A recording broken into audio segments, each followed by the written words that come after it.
again, regardless what you think of Russia and what it's doing in Ukraine, when Russia went in, Putin gave that speech on TV, and he said that Russia is invoking Article 51 under the UN Charter, which is, again, regarding self-defense. Nothing in the present charter shall impair the inherent right of individual or collective self-defense if an armed attack occurs against a member of the United Nations.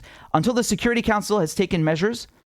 Sorry, I'm just going to bring it up here so you can see it. Until the Security Council has taken measures necessary to maintain international peace and security, measures taken by members in the exercise of the rights to self-defense shall be immediately reported to the Security Council and shall not in any way affect the authority and responsibility of the Security Council under the present charter to take at any time such action as it deems necessary in order to maintain or resolve international peace and security. Okay, so a lot of words, well, not that many, but all of this to say, basically, that a country has the right to self-defense, okay? And Putin invoked Article 51 when he invaded Ukraine or started the special operation in Ukraine, whatever you want to call it. And what I find so hypocritical is that the United States, when they killed, for example, General Soleimani in Iran, the Iranian general in Iraq, it was in Iraq, right? They bizarrely used the AUMF of 2002, the authorization for the use of military force, which was passed by Congress so Bush could go attack Iraq. Again, still illegal under international law, but that was the U.S. justification in the U.S. to Congress under the 1973 War Powers Resolution. And so he notified Congress, and he also, at the UN, cited Article 51. And he said it was in self-defense because Soleimani was threatening U.S. forces and there was some imminent attack. And then Pompeo and Trump kept changing their story every interview they did, right? People asking them, well, what imminent attack? Where? And they're like, yeah, well, I can't say that. And then another time Pompeo was like, well, it was, in a few weeks. And then another time they said, well, it was in the past. And he had attacked Iran. Soleimani had attacked U.S. forces in the past. And then they said, well, there was a U.S. drone that went into Iranian airspace and was shot down, which, first of all, has nothing to do with Soleimani, and is every country would shoot down a foreign drone in their airspace. So they use these weird justifications.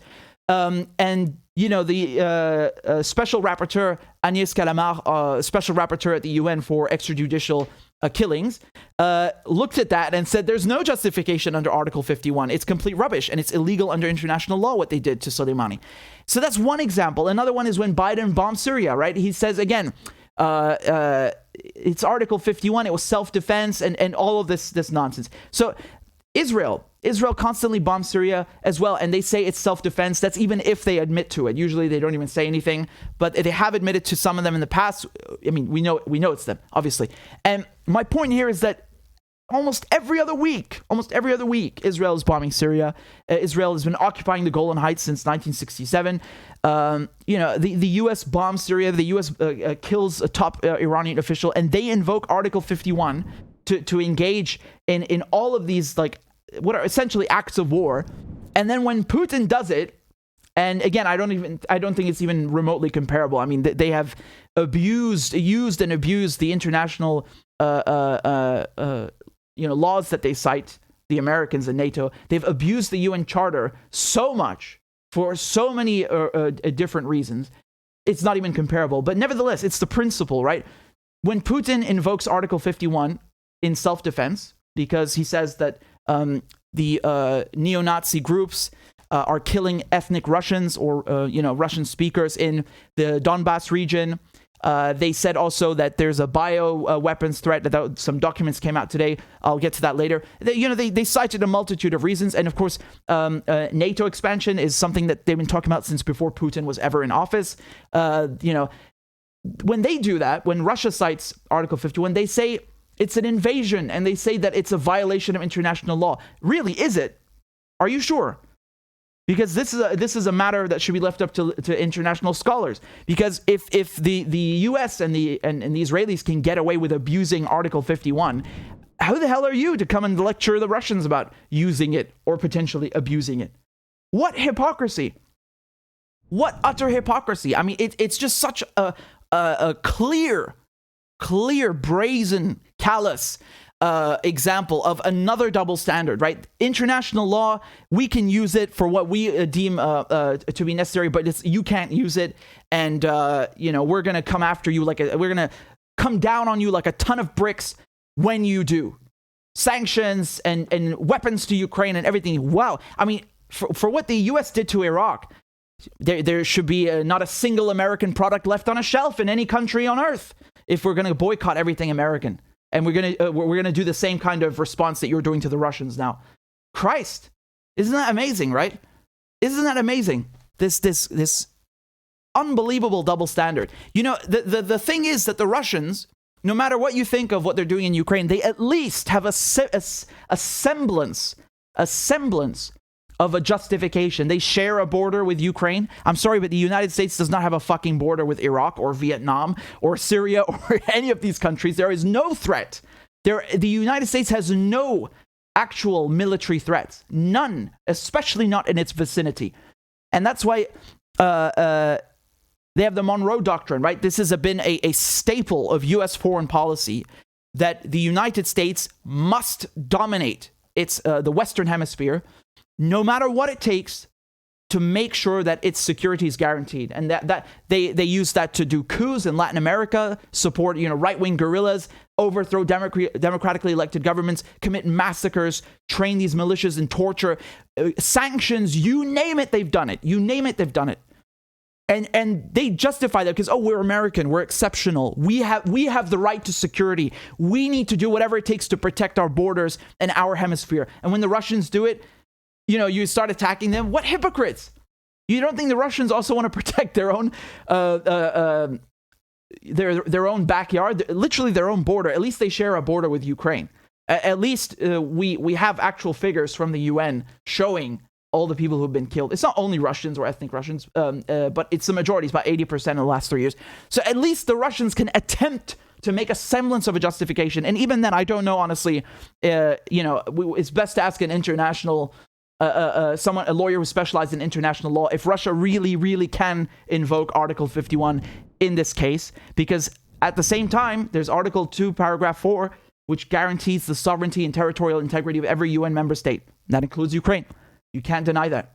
So it's a matter for legal scholars to decide whether Russia is really justified in invoking Article 51. But I can fucking tell you one thing, the US certainly ain't. Absolutely not. And again, Soleimani was one example of many, many abuses. So I again want to show you the hypocrisy in not just rhetoric, but even the legal hypocrisy, how the law is available for the US to cite self-defense and the Israelis to cite self-defense, but it's not available for Russia, who's also a UN member state. What is that? When for example, Israel bombs Syria like the other week, and then Syria responds by launching surface-to-air missiles, basically anti-aircraft missiles. The Israelis, they're like, you tried to defend yourself, and then they went and bombed Syria again. They literally went and killed the soldiers who were trying to defend Syria from Israeli planes. Like, they punish you for trying to defend yourself, right? Like that, unbelievable, right? It's astronomical hypocrisy. From what I'm seeing, actually, I think Israel bombed Syria just now, tonight. You think anyone is going to care? Of course not. Of course not. No one's going to say anything. And look how disgusting and treacherous their media is, right? So this is the Times of Israel. They say, Syria says that 2 civilians killed in Israeli airstrikes near Damascus. Really? Syria says, like, as if it's not verified. Who the fuck did it? Tanzania? Zimbabwe bombed Syria? It's you fuckers. You think Syria has nothing better to do than make up deaths? How ridiculous, right? And they're like, state media claims, like to try and discredit it, like, it's the regime, and it's like it's Big Brother who's making up this shit. Get out of here. Seriously, have some self-respect. You call this journalism? Have some self-respect. They keep talking about, Israel's a democracy, and they won't even, they can't even publish. Actually, what's funny? The Israelis kept many colonial laws from the British when Palestine was a British mandate, and one of them is the military censor. So basically, the Israelis can put what is essentially an order for all press not to publish details about a military action. Yeah, real democracy you got there. And of course, one of the other things they've kept is administrative detention. They can just arrest you. You're not allowed to know why. It's classified. Your lawyer's not allowed to know why. You're kept indefinitely, 6 months, a period renewed indefinitely. No trial. You're taken to a military court. I mean, just the most police state shit that you could think of, right? And of course, made up by the British and kept by the Israelis.